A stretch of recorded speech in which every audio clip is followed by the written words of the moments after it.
Você é Saulo? Saulo. Sabe qual foi essa relação dele e Israel? Como? Eu já perguntei para ela, eu tenho 5 maridos e não namorado.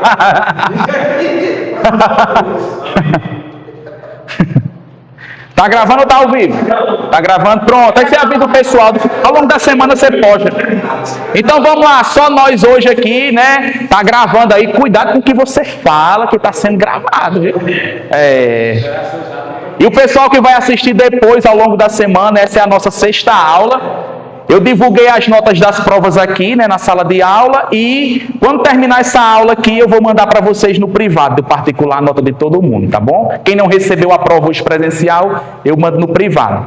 Gente, mas a prova foi boa, não foi tranquila antes a vocês? Foram todas notas boas, todas.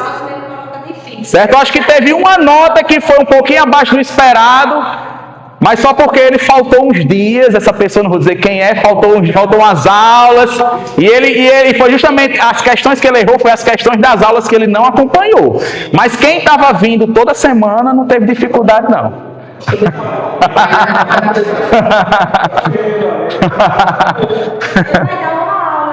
Mas muita gente tirou 10, muita gente tirou 9, muita gente tirou 8. A próxima eu vou colocar mais difícil.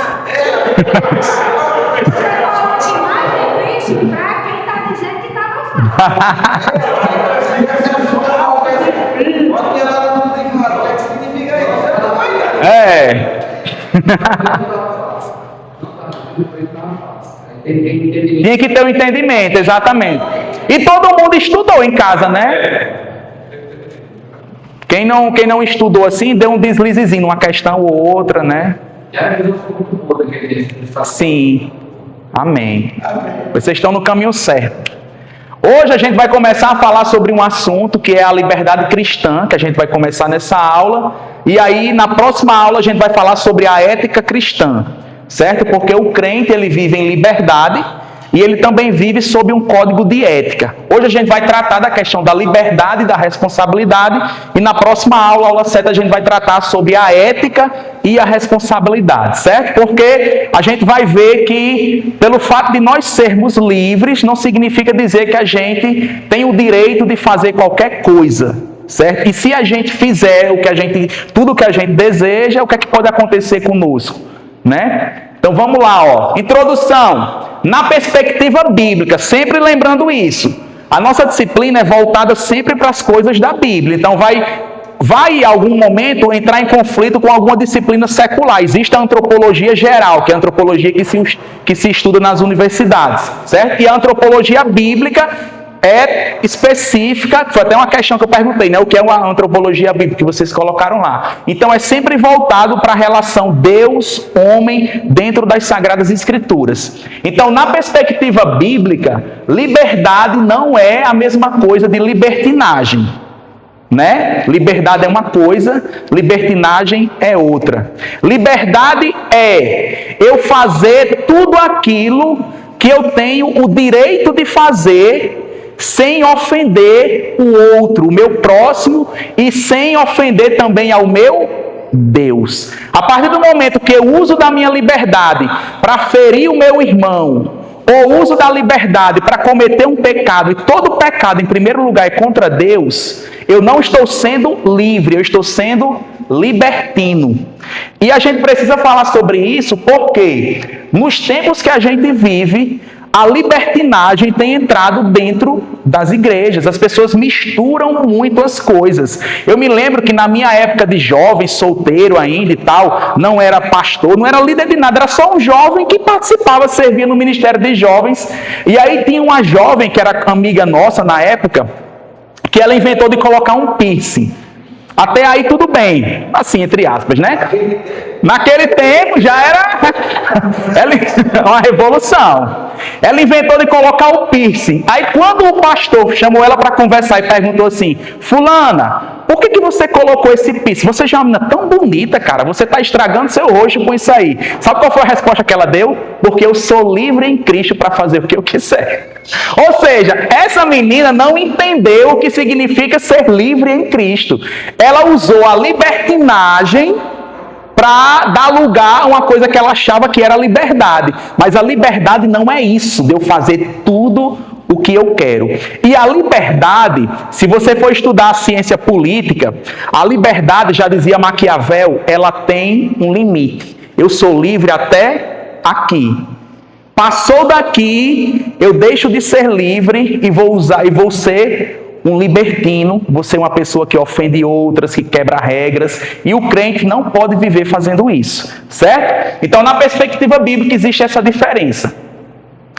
Em Cristo, somos libertos do pecado. Essa é a verdadeira liberdade que nós temos. Alguém lê, por favor, Romanos, capítulo 6, versículo 18, o que é que Paulo fala aí?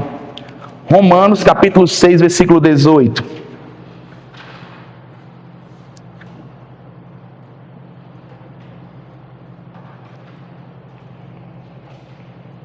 Quem achar primeiro, pode ler. Que libertados do pecado, fostes feitos servos da justiça. Só o 7, só o 18, 6:18.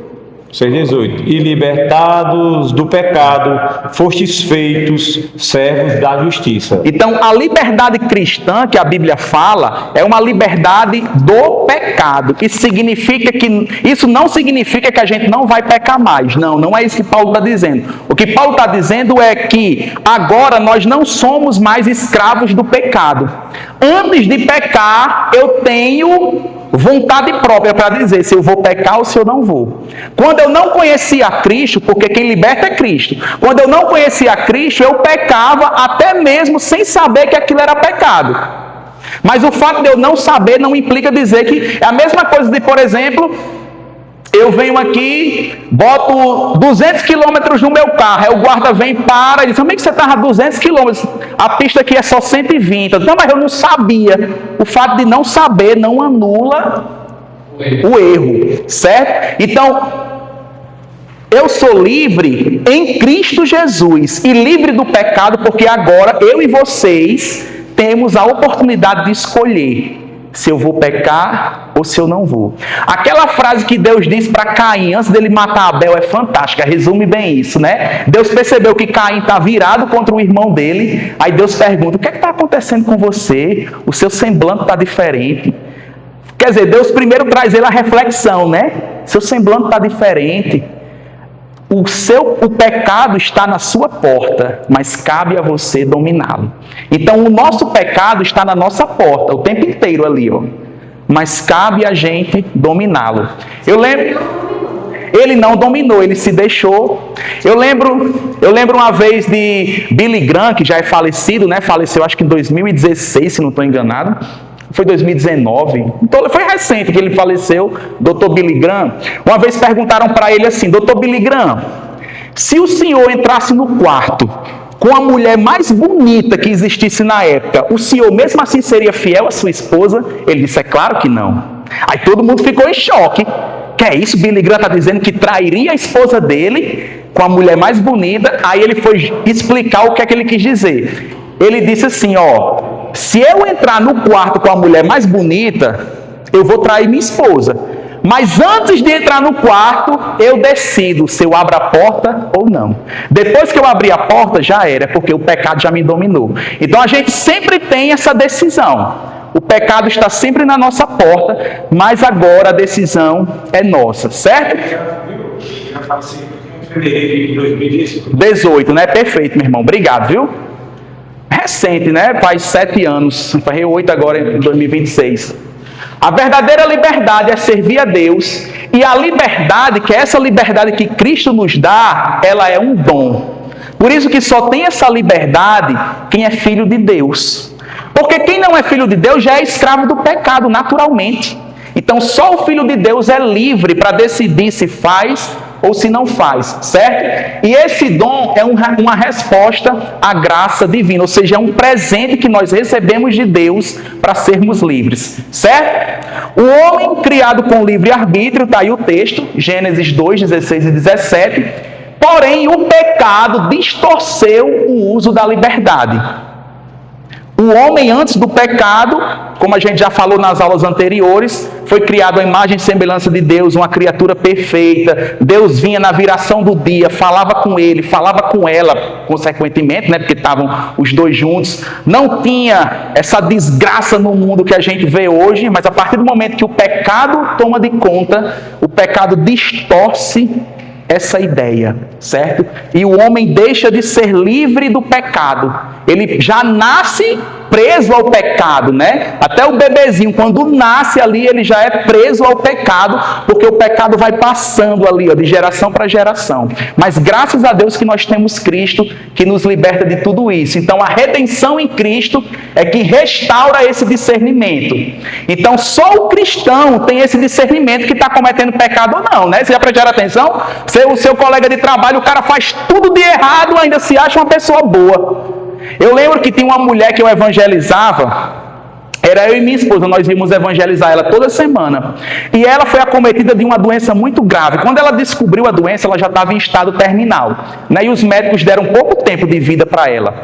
Mas eu lembro que quando a gente ia na casa dela, ela não aceitava a doença porque ela se achava boa demais.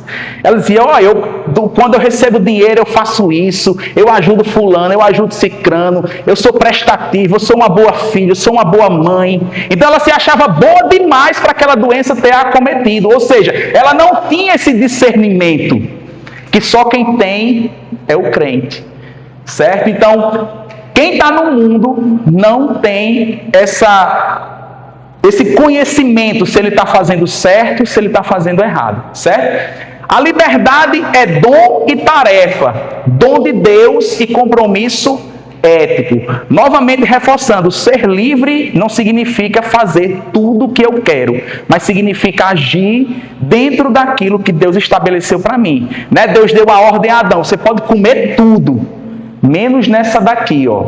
Aí Adão vai para onde? Vai para que Deus proibiu. Ou seja, Adão podia fazer tudo dentro daquele limite, e o limite de Adão era muito grande. Aí só uma coisa que ele não podia fazer e ele vai escolher justamente é que ele não pode fazer. É interessante porque nós seres humanos, se vocês prestarem atenção, a gente tem uma mania a querer quebrar regras. Vocês já prestaram atenção? Você vai, por exemplo, só quer ser do contra. Você vai para qualquer lugar e tem lá um jardim, um gramado bem bonito, aí a plaquinha, não pise na grama. Mas a gente tem o prazer de pisar na grama. A gente tem o prazer de quebrar regras. Parece que é uma motivação que existe dentro de nós. E as regras existem, gente, falando de sociedade, as regras existem para controlar as nossas emoções. Porque se não houvessem regras, havendo regras, já tem esse monte de desgraça, imagine se não houvesse regras, né? Então as regras existem para tentar frear os instintos humanos, certo? É como Thomas Hobbes diz assim, o homem é lobo do próprio homem. Ou seja, se tiverem dois homens aqui, só tem eles dois no mundo, não tem mais nada de comida, um vai querer devorar o outro, é natural. Então as regras existem para nos controlar. Então quando Deus coloca regras para nós vivermos, não é para nos destruir, não é porque Deus é ruim, não, é porque sem regras a gente vai devorar uns aos outros. Então as regras que Deus estabelece são para proteger o seu povo, proteger os seus filhos e as suas filhas, certo? Vamos aqui continuando, ó, Gálatas 5:1. Para a liberdade foi que Cristo nos libertou. Alguém lê esse texto aí, Gálatas capítulo 5, versículo 1. O que é que Paulo fala?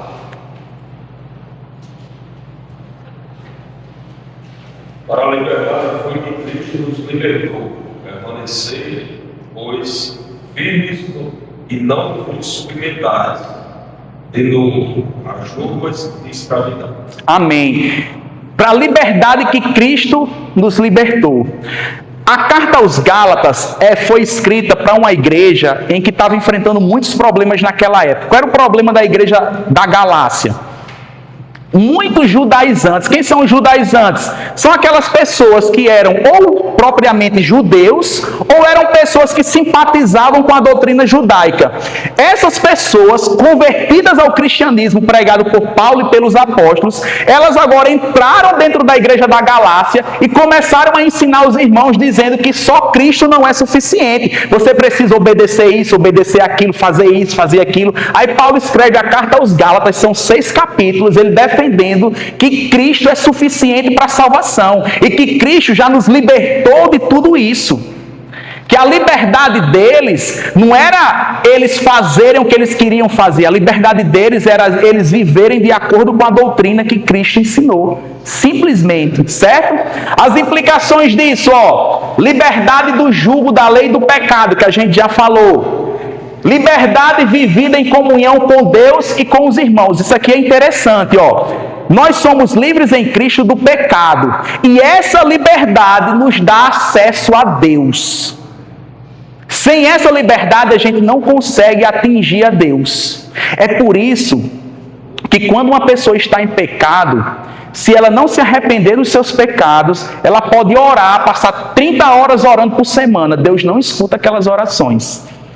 As orações são, o céu é fechado. Por quê? Porque a pessoa está em pecado. A pessoa está presa àquilo que Cristo já libertou. Daquilo que Cristo já libertou. Então, a liberdade nos faz se aproximar de Deus novamente. E a liberdade em Cristo nos faz viver em comunhão. Porque a nossa vida nessa terra não é uma vida isolada. A gente não vive dentro de uma bolha. Todo mundo tem que sair para trabalhar, tem seus afazeres, tem a família, tem as coisas para resolver. A gente vive nesse mundo. A nossa vida não é só igreja 24 horas. A nossa vida tem também as coisas seculares. Você é livre para ir, para fazer, mas lembre-se, a sua liberdade sempre tem um limite. Faça sempre de acordo com aquilo que Cristo estabeleceu. Não é porque Samuel, por exemplo, tem porte de arma, porque é PM, que ele vai sair atirando em todo mundo. A liberdade dele tem um limite. Assim como o Dayan também, que é da área da segurança. Então, nós somos livres em Cristo e o pecado já não nos domina. Sempre nós temos uma escolha. Sempre, gente. Certo? E essa liberdade também nos chama para o amor e para o serviço. Nós somos livres para adorar a Deus, somos livres para viver em comunhão com nossos irmãos, somos livres para servir ao próximo também. Vamos passando aqui, Isso aqui é um assunto que eu vou entrar mais na próxima aula, que a gente vai falar sobre a ética cristã, que a gente vai começar a usar os exemplos, certo? Eu estou só dando uma pincelada, uma introdução do que a gente vai ver. Então, na próxima aula, a gente vai ver esse texto aqui de 1 Coríntios 10, 23. Tudo me é lícito, mas nem tudo me convém. Esse é um texto muito polêmico. E deixa eu dar um spoiler para vocês. Esse texto aqui está na Bíblia. Paulo falou isso aqui. Mas isso aqui já havia na filosofia greco-romana daquela época.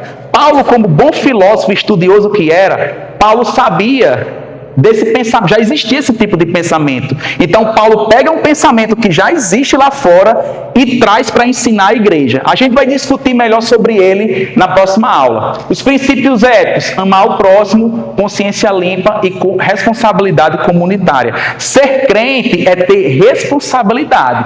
Crentes irresponsáveis não têm serventia para o reino de Deus. Gente, o nosso testemunho, que é isso aqui, ser exemplo, né? O cristão é chamado para ser exemplo, bem comum, viver de modo digno do Evangelho, e liberdade e ética caminham juntas. O nosso testemunho, é claro que ele não salva. O testemunho não salva. O que salva é a pregação da palavra, né? Todos concordam. Mas o nosso testemunho, ele abre portas.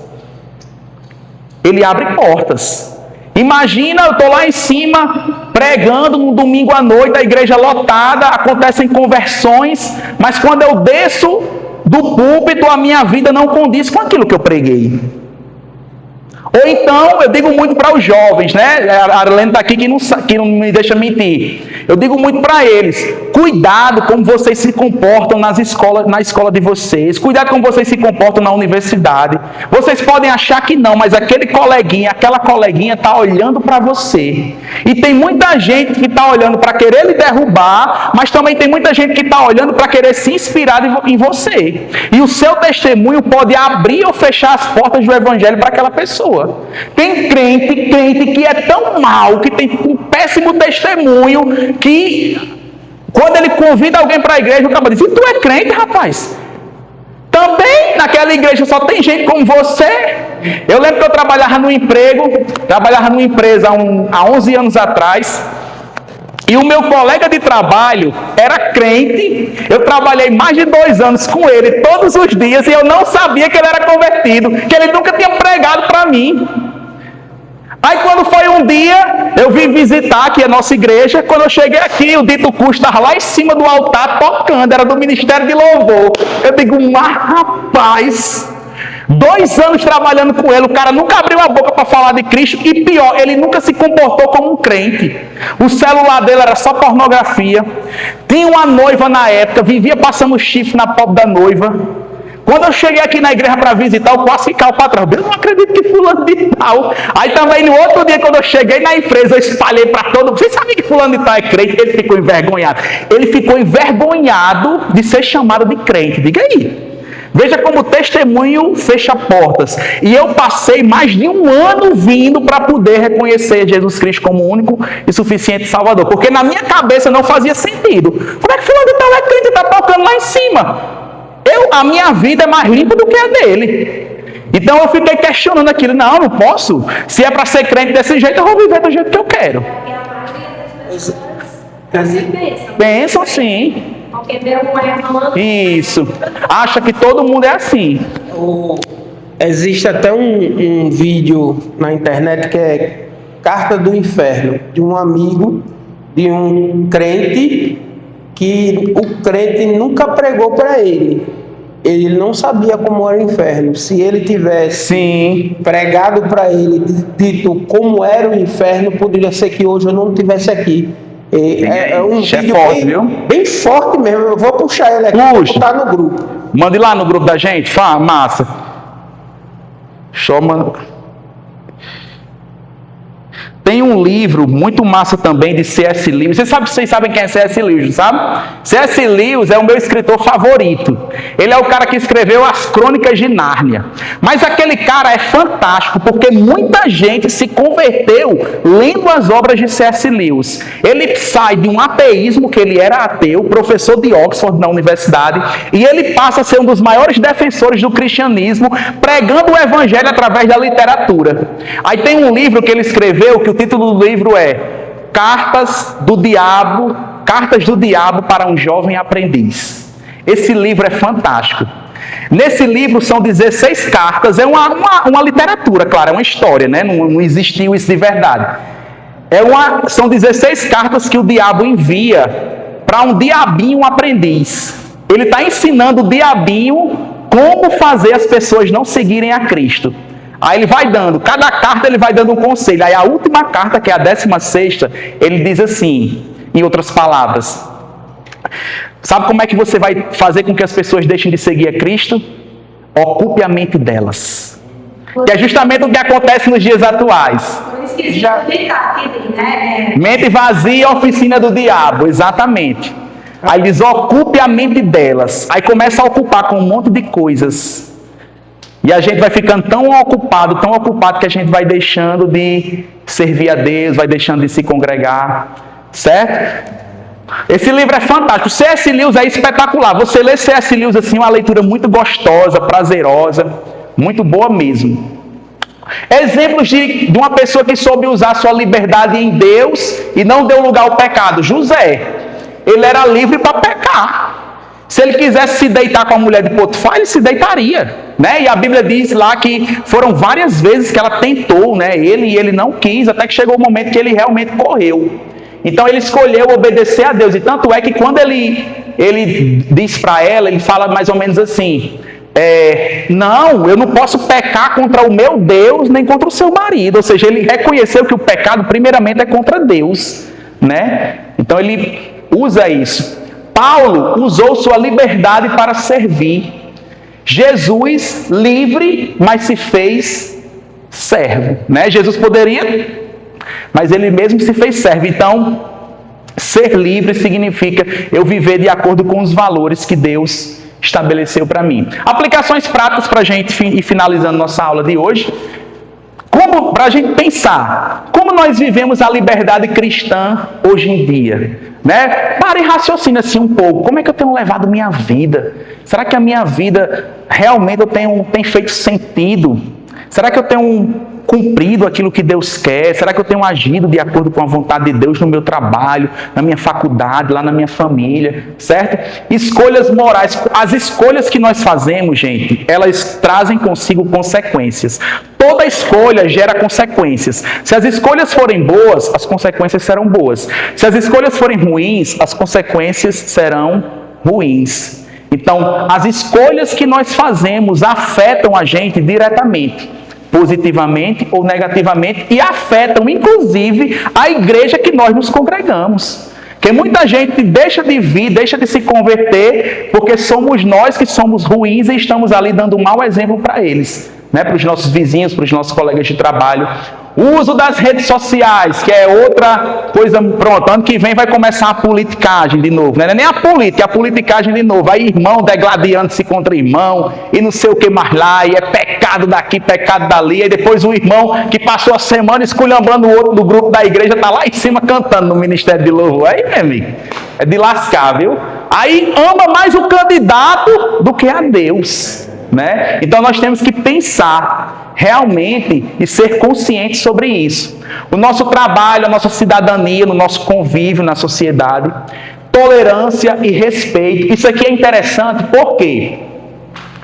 Porque não é pelo fato de eu discordar. Vou dar um exemplo, o movimento LGBTQIA+, não sei o que, arruma de mais que tem, né, a sigla. A gente não concorda, evidentemente, mas isso não me dá o direito de chegar batendo neles, rebolando pedra, ficar postando textão em rede social, esculhambando a um e a outra. Aí depois assim, vixe, eu estou sendo perseguido. Tá não, você fez por onde? Você que foi atrás disso, né? Isso não me dá o direito de, porque eu não concordo, eu faltar com respeito ao outro. Porque ali também é uma vida que precisa. Eu me lembro disso, é tão perigoso, gente. Eu conheci lá em Natal um rapaz que ele se converteu e ele era homossexual.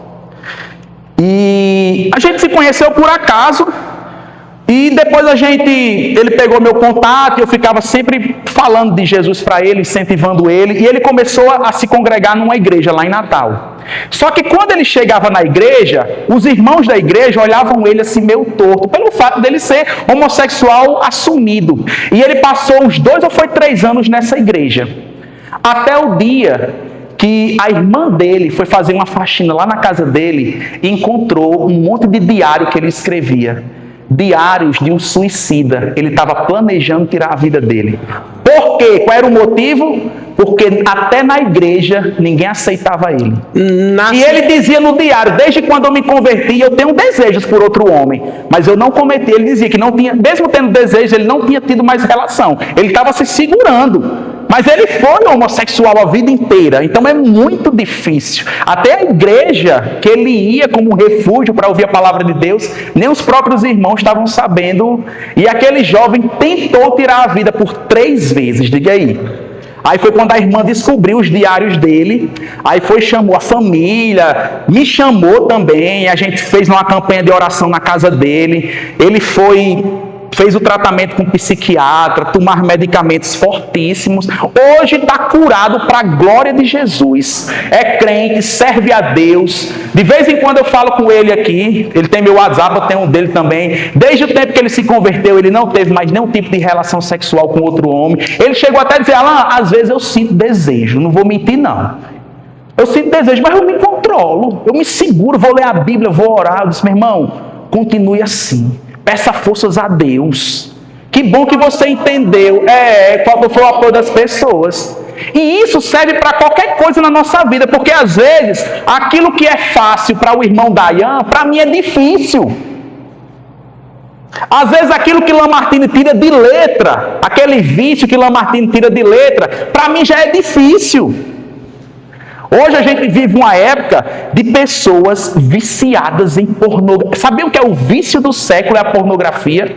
Gente, a pornografia tem devastado famílias. Dentro das igrejas tem pastores viciados em pornografia. Homens e mulheres. Não está mesmo para não ser mais Disparado em pornografia.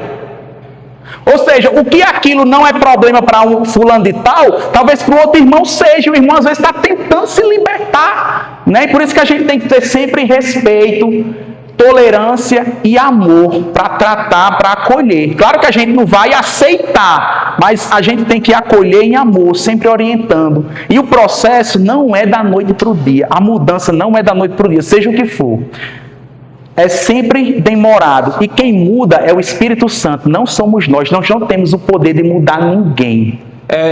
Tem uma observação bem prática. É aí onde é que entra o acolhimento.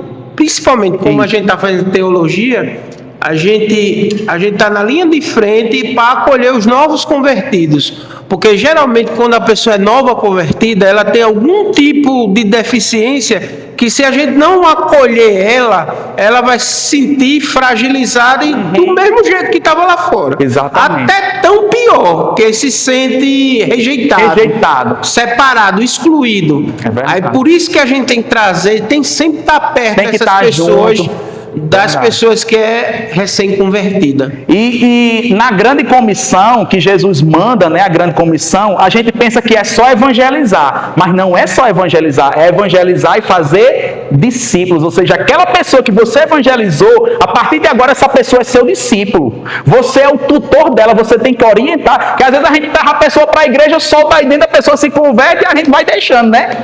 E às vezes aquela pessoa está precisando de você ali. Ela agora é sua discípula, ele agora é seu discípulo. De exemplo. Exatamente. E fazer incluída, fazer a pessoa se sentir incluída. Isso. Descobrir quais os dons, talentos que ela exatamente. gosta, tudinho para apresentar. Entendeu? Para a pessoa não se sentir excluída. Exato. Porque às vezes pessoas saem da igreja, frequenta, sai da igreja, ninguém percebe que a pessoa... Que nem o caso desse irmão, que eu citei o nome dele aqui no início da aula, que ele é membro de outra igreja, mas decidiu se congregar na nossa. Por quê? Porque na outra igreja ele não se sente acolhido, né? E vai ficar vindo com a nossa. Ele disse, só quando eu entrei aqui por essa porta, eu já senti a atmosfera diferente. Ou seja, as pessoas, todo mundo vindo falar comigo, me abraçando, pegando meu contato, me incentivando. Ou seja, o cara é um novo convertido, tem 6 meses só de fé. Incluindo nas agendas da igreja, tudo isso. Exato. É muito importante. Muito importante. E se a pessoa está em pecado, da mesma forma, acolher aquela pessoa e ajudar ela a tratar aquele pecado.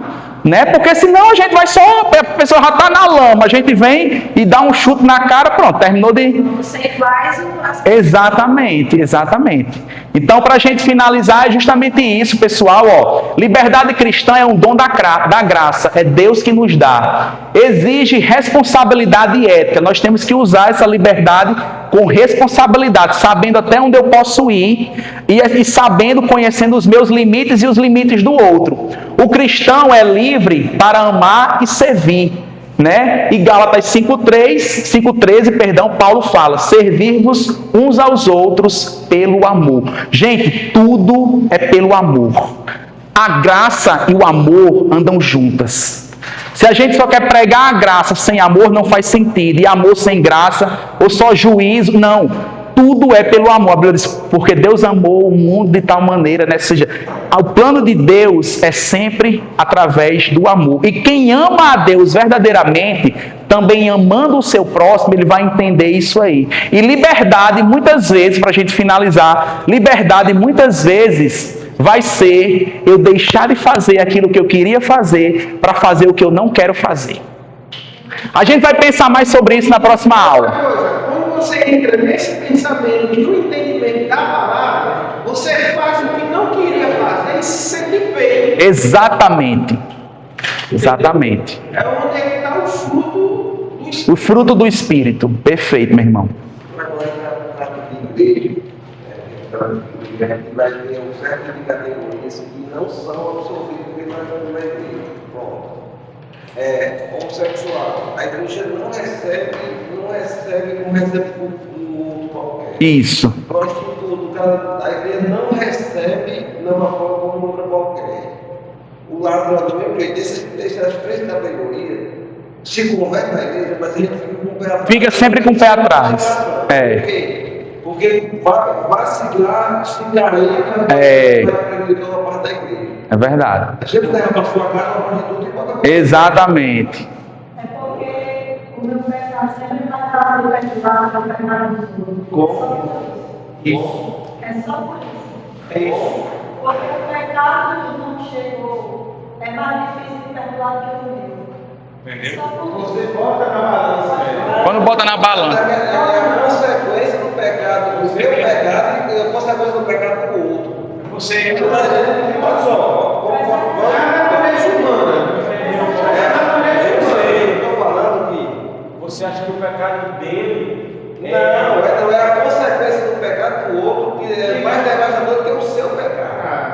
É o que a pessoa Você, o seu folgado está na sua casa e chegou uma prostituta, levaria para sua casa para colocar como doméstico? Não. Na realidade é essa. É para ser diferente? Era. Por quê? Porque a prostituta lá se converteu, Jesus não pede mais, ela seguiu lá e não pede. Isso. Mas ele era Pela sociedade que a gente vive, nós julgamos. isso. Ela plantou e ela está colhendo. Mas nós, como nós não cristãos, a gente temos liberdade. não é que a gente tem que julgar, não. Porque na realidade, A realidade da se ela é uma nova convertida ou se ela se arrependeu e não está mais pecando em pecado, quem somos nós? Ah, não vou colocar ela lá, não vou dar mais chance a ela. Porque ela foi. Mas aí tem os dois lados. A consequência do pecado dela faz com que a humanidade haja assim com ela, mas nós, como os cristãos, temos que nos libertar. Vou botar no grupo. É os dois lados. O pastor pelas notas. Eu disse, ele disse que quando terminasse eu botar no particular.